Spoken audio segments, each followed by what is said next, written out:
Fetal distress adalah kondisi kegawatan pada janin yang mengacu pada tanda-tanda yang menunjukkan janin mungkin tidak menerima cukup oksigen atau nutrisi selama kehamilan atau persalinan.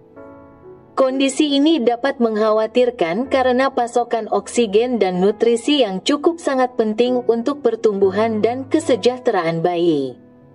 Tanda-tanda kegawatan janin selama pemantauan kehamilan rutin, antenatal care, mungkin termasuk bila ditemukan penurunan pergerakan janin.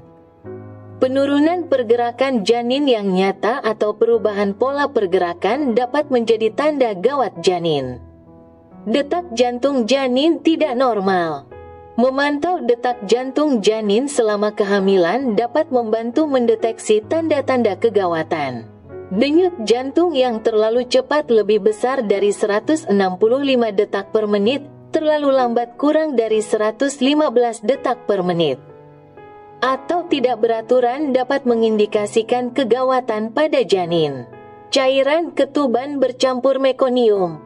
Mekonium adalah kotoran tinja, pupuk pertama bayi yang seharusnya baru keluar saat bayi telah lahir, dan keberadaannya jika muncul ditemukan dalam cairan ketuban mungkin menunjukkan bahwa bayi mengalami stres dan kondisi kegawatan emergensi hingga sudah buang air besar BAB sebelum bayi itu lahir, yang dapat menjadi tanda emergensi.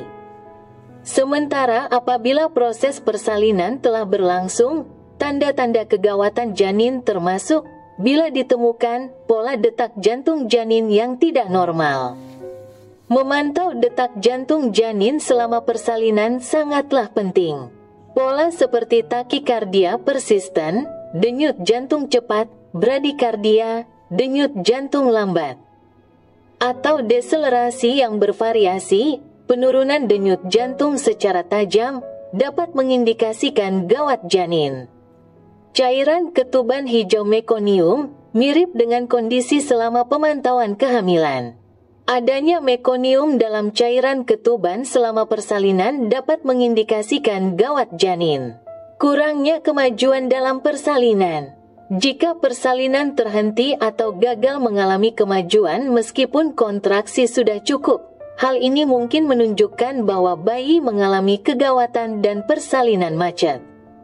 Jika ada dugaan gawat janin, penyedia layanan kesehatan akan mengambil langkah yang tepat untuk mengatasi situasi tersebut dan memastikan kesejahteraan ibu dan bayinya.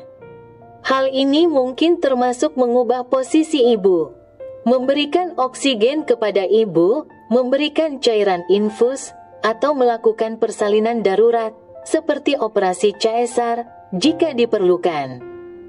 Deteksi dini dan penanganan gawat janin yang cepat sangat penting untuk mengurangi risiko komplikasi pada bayi yang dapat berujung pada asfiksia atau hipoksia janin, cerebral palsy atau kelumpuhan. Kematian janin dalam kandungan atau terlahir mati.